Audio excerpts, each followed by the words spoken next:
గోరంత దీపం కొండలకు వెలుగు, మంచి మంచి కథలు మన గుండెలకు వెలుగు. నమస్తే ఫ్రెండ్స్, అందరూ బాగున్నారా? కథాశ్రవంతి కార్యక్రమానికి స్వాగతం. అందమైన కథల సమాహారమే ఈ కథాశ్రవంతి కార్యక్రమం. కథను లైక్ చేయండి, కమెంట్ చేయండి. అందువల్ల ఇంకా కొంతమంది కథాప్రియులకు ఈ కథ చేరే అవకాశం ఉంటుంది.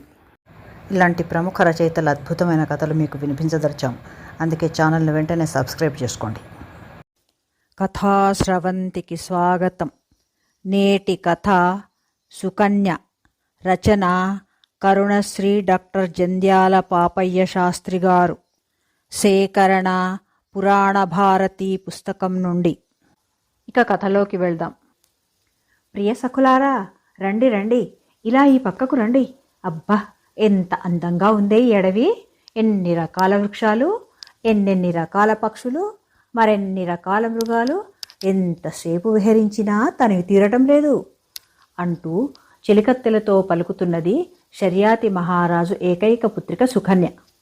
అంతఃపుర పరివారము, అసంఖ్యాకమైన సైన్యము వెన్నంటి రాగా వనవిహారం కోసం అక్కడకు వచ్చాడు శర్యాతి మహారాజు.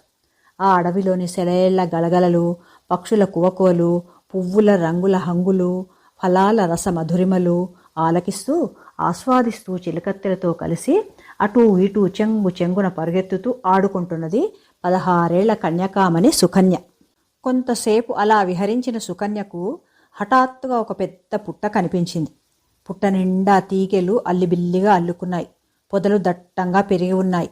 కుతూహలంతో పుట్టనంతటినీ పరిశీలిస్తున్న సుకన్యకు పుట్ట మీద 2 రంధ్రాలలో నుంచి 2 దగదగా మెరుస్తున్న కళ్ళు కనిపించాయి. అంతులేని ఆశ్చర్యంతో ఆ అమ్మాయి ఒక పొడవైన పుల్ల తీసుకొని ఆ కళ్ళను కదిపి చూచింది. ఇంకేముంది, పుట్టలో కూర్చుని ఘోర తపస్సు చేసుకుంటున్న చ్యవన మహామునికి తపోభంగమైంది. మహర్షి కళ్ళు బాధతో విలవిలలాడాయి. ఆయన దివ్య దృష్టితో జరిగిన సంగతి తెలుసుకొని రాజపరివారానికి సైన్యానికి మలమూత్ర ప్రతిష్టంభన కలిగించాడు. పుట్టలు ఉబ్బిపోయి తబ్బిప్పు పడుతున్న తన వాళ్ల కష్టాన్ని చూడలేక శర్యాతి మహారాజు సుకన్యను వెంటబెట్టుకుని పుట్టలోని చ్యవన మహర్షి వద్దకు వచ్చి క్షమించమని ప్రార్థించాడు. మహారాజు వినయ విధేయతలకు సంతోషించిన చ్యవన మహర్షి శాప విమోచనం చేయటానికి ఒక నియమం పెట్టాడు.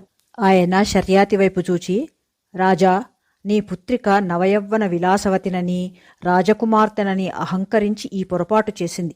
అందువల్ల ఆమెను నాకిచ్చి వివాహం చెయ్యి. నీ పరివారానికి సైన్యానికి వచ్చిన ఇబ్బంది తొలగిపోతుంది అన్నాడు. ఆ మాటలకు శర్యాతి మహారాజు హతాశుడైనాడు. సౌకుమార్యం, సౌందర్యం, లావణ్యం రాశీభూతంగా కలిగిన తన ముద్దుల కుమార్తె సుకన్యను జుట్టంతా తెల్లబడి దేహమంతా ముడతలు పడిన ఈ ముసలిమునికిచ్చి పెళ్లి చేయటమా? ఎండకన్నెరుగని తన గారాల పట్టి ఈ జడదారితో అడవులు పట్టి ఎలా తిరుగుతుంది? ఈ వృద్ధుడితో ఆ యువతి ఏం సుఖపడుతుంది? అలాగని ఈ తపస్వి కోరికను నిరాకరిస్తే జరిగే అనర్థాన్ని తట్టుకోవటం ఎలా? ఇలా పలు రకాల ఆలోచనలతో సతమతమవుతున్న శర్యాతిని, ఆయన ప్రక్కనే ఏమి చేయాలో తెలియక విచారిస్తున్న తల్లిని చూచి సుకన్య ఇలా అన్నది. నాన్న, అమ్మా, జరిగిన అనర్థానికి కారణం నేనే కదా. అందుకే ఈ మహర్షి చెప్పినట్లు ఆయనతో వివాహానికి నేను మనస్ఫూర్తిగా అంగీకరిస్తున్నాను. మీరు సందేహించకుండా వెంటనే మా వివాహం జరిపించి రాజధానికి వెళ్ళిపోండి. మహారాజు గత్యంతరం లేక అప్పటికప్పుడు సుకన్యను చ్యవన మహర్షికి వివాహం జరిపించి శాప విమోచనం పొందిన పరివారంతో సైన్యంతో తిరిగి తన రాజ్యానికి వెళ్ళిపోయాడు. చ్యవన మహామునికి అనుకూలవతి అయిన అర్ధాంగిగా అన్ని విధాలా మెలుగుతూ సుకన్య ఉత్తమ పతివ్రతగా పేరు పొందింది. మహర్షి కూడా ఆమెను ఆప్యాయంగా చూస్తున్నాడు. కాలం గడుస్తున్నది. ఒకనాడు అశ్విని దేవతలు దివి నుంచి భువికి దిగి చ్యవన మహర్షిని దర్శించటానికి వచ్చారు. అతిథులుగా విచ్చేసిన వారిద్దరికీ ఏ లోటు రాకుండా భక్తి శ్రద్ధలతో ఆతిథ్యం ఇచ్చింది సుకన్య. ఆమె సత్ప్రవర్తనకు ఎంతో సంతోషించిన అశ్విని దేవతలు, కాంతామణి, నీకు వయస్సుకు తగిన నవయవ్వనుడైన పతి లభించేటట్లు అనుగ్రహిస్తున్నాం. ఇక్కడే ఆశ్రమంలో ఉండు. నీ భర్తతో కలిసి మేము ఇప్పుడే తిరిగి వస్తాము అంటూ చ్యవన మహర్షిని వెంటబెట్టుకుని బయటకు వెళ్లారు. ఆశ్రమానికి ఎదురుగా పయోష్టి అనే సరోవరం ఉన్నది. అశ్విని దేవతలు చ్యవన మహర్షితో పాటు ఆ సరస్సులో మునిగి పైకి లేచారు. ఆశ్చర్యం! ముగ్గురు ఒకే పోలిక గల అందమైన యువకులుగా మారిపోయారు. ఆ ముగ్గురు యువకులు సుకన్య ముందుకు వెళ్ళి నిలిచారు. వారిలో ఒక యువకుడు సుకన్యను చూచి, సుందరి, మా ముగ్గురిలో ఒకరు చ్యవన మహర్షి, మరి నీ భర్త ఎవరో తెలివిగా గుర్తించు అని పలికాడు.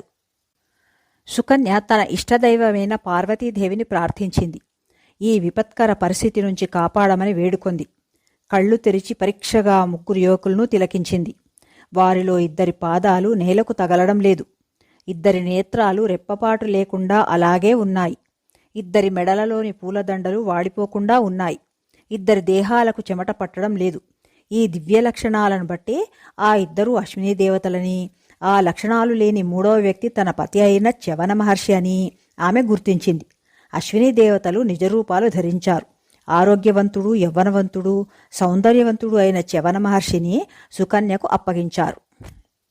సుకన్యా చ్యవనులు పరమానందభరితులై భక్తితో అశ్వినీ దేవతలకు అభివందనం చేశారు.